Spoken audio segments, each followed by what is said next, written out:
The goal in creating this digital presentation is to highlight the importance of identifying gifted students and to raise awareness of the mission of Walton County School District's Gifted Enrichment Program. We are specifically hoping to encourage gifted referrals at underrepresented schools in Walton County. We want to help teachers, administrators, and staff recognize gifted enrichment as a valuable support for gifted educational curriculum, as well as potential support for gifted students who are underachievers or who may be behaviorally, socially, or emotionally struggling. Many people assume that gifted students do not need extra support in school. It's a common myth that gifted students will do fine on their own. According to the National Association for Gifted Children, when identifying and supporting gifted students, we must consider 1. That gifted learners come from all racial, ethnic, and cultural populations as well as all economic strata. 2. They require appropriate access to specialized learning opportunities to reach their potential. 3. They can have learning and processing disorders that require specialized interventions and accommodations. And 4. That they need guidance to develop socially and emotionally as well as in the areas of their talents.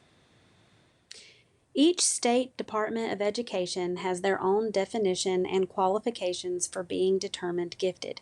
There is no one universally ascribed to definition of gifted.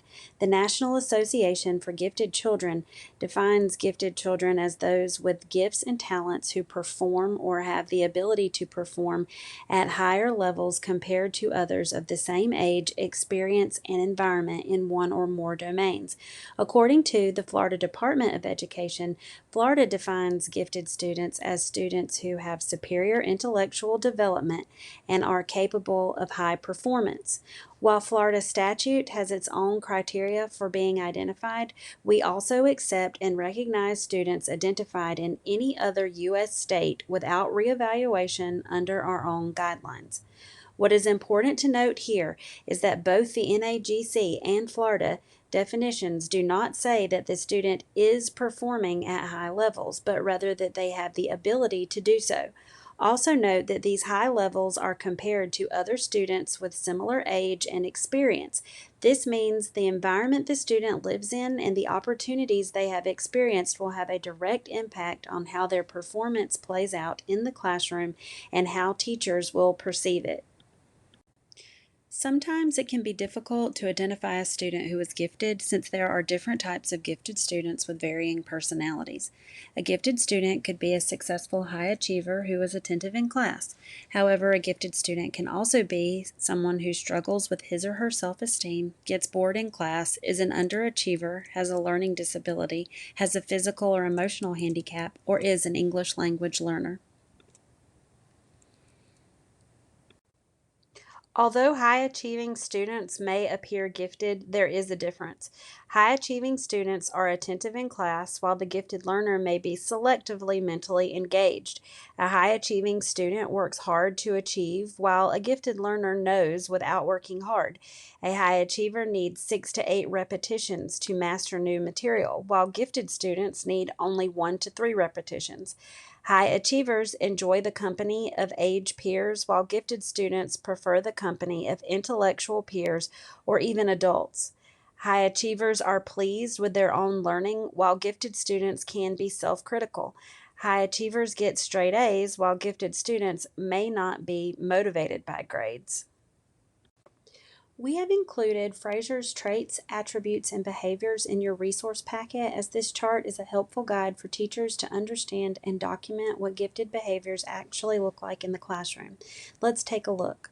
Gifted children often have intense and advanced or unusual interests in topics of their choosing.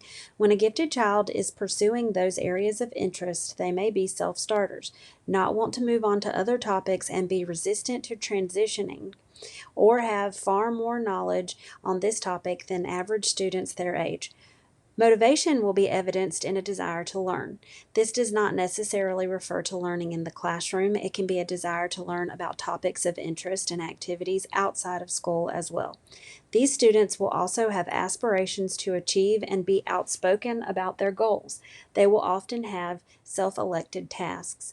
Inquiry refers to their methods of seeking knowledge or understanding information. Do you have a student who is always asking unusual questions? has a desire to explore and connect ideas to more deeply understand a situation or context? Do they often play around with ideas? Insight allows us to grasp new concepts and make connections while sensing the deeper meaning of things. Gifted students are often able to draw inferences rapidly. They appear to be good guessers, they can be very observant, and they have a heightened capacity to see unusual connections and diverse ideas across disciplines. Many gifted children have a mature sense of humor that is often not appreciated by their peers. They can attempt to be the class clown or make connections with unusual relationships in the form of a pun that classmates will not understand. They can have unusual emotional depth. They may enjoy dark humor or possibly use humor in a cruel way towards classmates. Gifted students often have advanced communication skills. This does not mean that all gifted students are able to write well. What it means is that gifted learners are able to communicate ideas expressively, whether it be verbally, non-verbally, physically, artistically, or symbolically. This can also be seen in English language learners through the rapid acquisition of a new language or understanding of new symbol systems they have just been taught. One of the most common and obvious gifted characteristics is an excellent memory or a large storehouse of information. You may see students who already know information you haven't taught or who appear to remember every detail. They may also have a wealth of information that they want to share with the class or often correct misinformation given by teachers or other students. This may or may not be a good test taker, depending on their other learning needs. Gifted students have a high capacity for reasoning.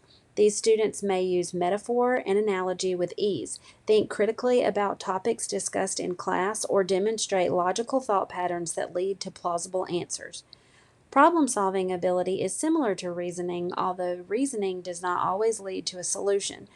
Problem-solving ability will be seen in your students who have unique solutions or want to create designs and inventions.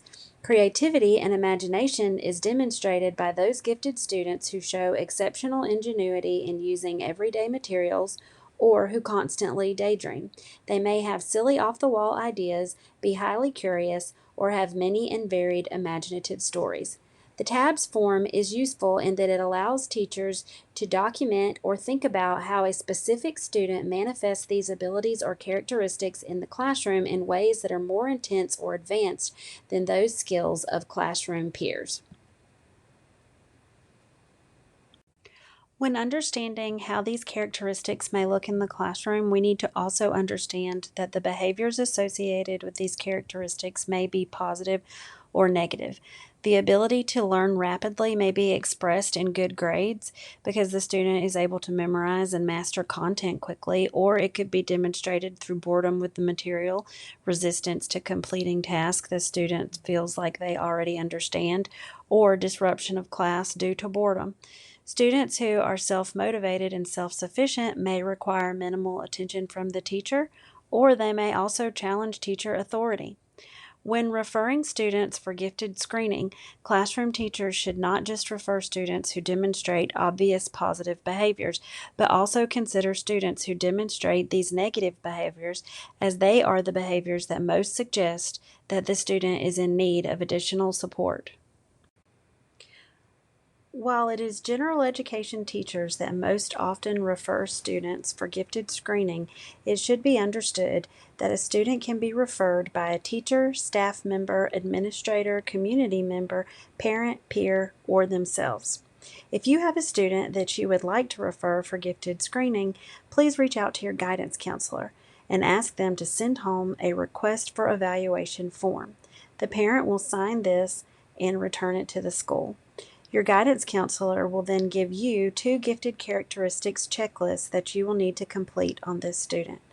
And as always, thank you for participating in this process and recognizing the importance of gifted enrichment and gifted programs for students in our schools.